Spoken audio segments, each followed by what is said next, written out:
I started off by grabbing a pizza pan from Dollar Tree and then using some Waverly chalk paint in the color plaster.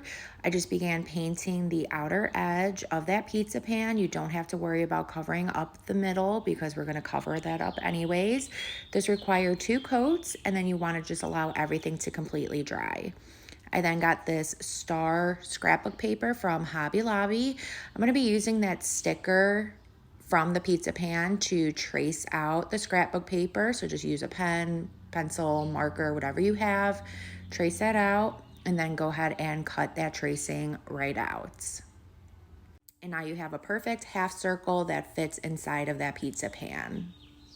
Next, I got this red and white scrapbook paper, also from Hobby Lobby. I am just placing it right on top of the pizza pan, kind of figuring out where I need to cut it. I just kind of folded down the edges on the bottom and just traced it out using my pencil as well, and then just cut that right out.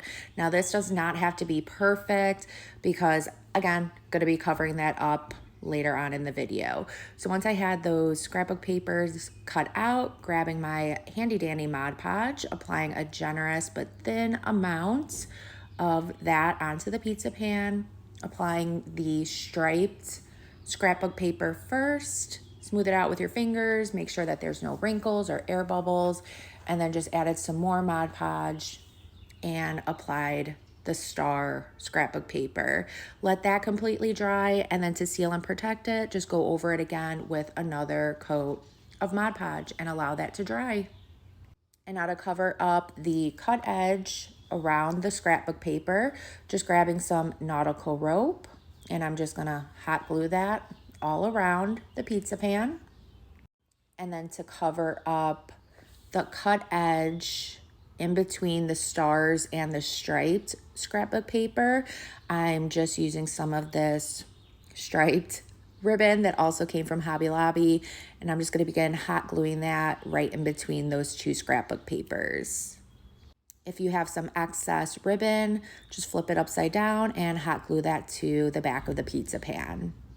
Next, I just grabbed my Easy Bow Maker and just created a bow using 2.5-inch wired ribbon. And then on top of that, I then just started adding some cut up ribbon. So this is kind of like putting a messy bow on top of that fluffy bow. So just add as much or as little ribbon, or even fabric will work as well, and just stack that up until you are satisfied to how this looks. And then I like to use a zip tie to hold my bows together because it's just a stronger hold. So tighten that zip tie as tight as it'll go. And then I just used a smaller piece of ribbon to tie it around the zip tie just to cover that up. And of course, trim down some of the ribbon if some are longer than the others. And this is just a super cute and different type of bow. And then just found a good placement for it in the center of the pizza pan. Just applied a generous amount of hot glue and just held that down. And then if you want to be able to hang this, just hot glue some more nautical rope onto the back of the pizza pan. And there you go, guys. This was super easy and inexpensive to create. I hope this inspires you guys to create your own in your own special way. If it did, please be sure to sprinkle the love. Thank you so much, and I hope y'all have a good rest of your day. Thanks. Bye.